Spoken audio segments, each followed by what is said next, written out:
Baik, Assalamualaikum warahmatullahi wabarakatuh. Jumpa lagi bersama saya Muhammad Fadil. Di sini kita berada di Damkar Tanah Keramat. Hari ini pukul jam 23.15.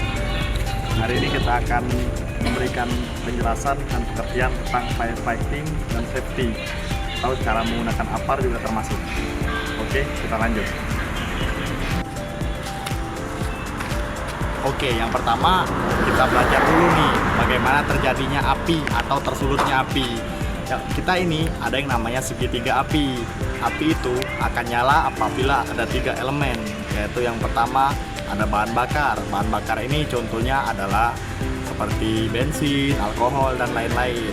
Yang kedua ada titik nyala. Titik nyala ini merupakan suhu di mana api itu akan tersulut. Nah, yang ketiga ada yang namanya udara atau bisa sebut juga oksigen. Ada api berarti ada oksigen. Bila tidak ada oksigen, maka api tersebut tidak akan pernah hidup. Nah, next bisa kita lihat sini ada klasifikasi dari kebakaran. Nah, kebakaran ini ada 4 kelas, yaitu yang pertama kelas A, kebakaran benda padat. Contohnya adalah kebakaran kayu, kertas, dan lain-lain. Yang kedua ada kebakaran yang disebabkan oleh benda cair, contohnya bensin, minyak, alkohol, dan lain-lain. Dan yang kelas C ada kebakaran yang disebabkan oleh tegangan listrik, bertegangan tinggi ataupun rendah seperti kebakaran pada gardu dan lain-lain. Dan kelas D ada kebakaran yang disebabkan benda logam seperti seng, ya banyaklah pokoknya. Oke, kita lanjut ya. Nah, tabung APAR ini pengertiannya ialah alat pemadam api ringan, bisa kita sebut juga APAR. Nah, APAR ini fungsinya untuk memadamkan api ringan ya, seperti api yang muncul secara tiba-tiba di dapur atau di mana. Nah, itu bisa kita padamkan dengan APAR. Nah, APAR ini juga ada beberapa jenisnya dan fungsinya juga beda-beda. Yang pertama ada APAR yang berisi air, yang kedua ada berisi foam atau busa, yang ketiga berisi dry powder, yang keempat berisi karbon dioksida atau CO2, dan yang terakhir ada berisi gas halon.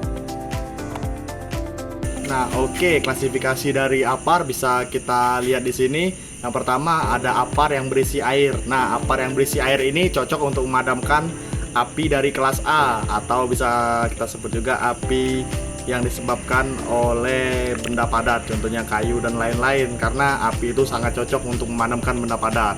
Nah, yang kedua ada APAR yang berisi dry powder. Nah, dry powder ini merupakan APAR yang berisi bubuk kering dan berisi gas karbon dioksida. Nah, jadi kalau kita menggunakan APAR dry powder ini cocok untuk kita gunakan pada api kelas B dan C, karena APAR ini tidak meninggalkan residu dan aman untuk api kelas B dan C, benda cair, dan kelistrikan.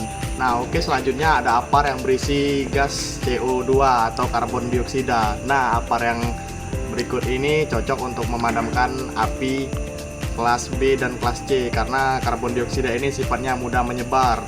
Nah, yang selanjutnya ada APAR yang berisi gas halon. Nah, APAR yang berisi gas halon ini sangat enak digunakan karena lebih praktis dan beratnya 5 kali dari udara, jadi akan menutup celah-celah udara dan menyebabkan api tidak bisa tersulut karena tidak adanya oksigen.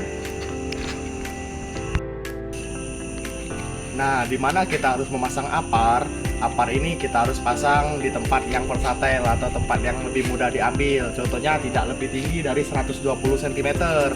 Nah, yang kedua, APAR ini harus benar kelasnya di mana kita naruhnya. Misal kita kan berada di lab komputer nih, itu kan isinya alat elektronik dan listrikan semua. Kita harus menaruh APAR karbon dioksida di situ, karena APAR karbon dioksida ini cocok untuk digunakan pada kelistrikan.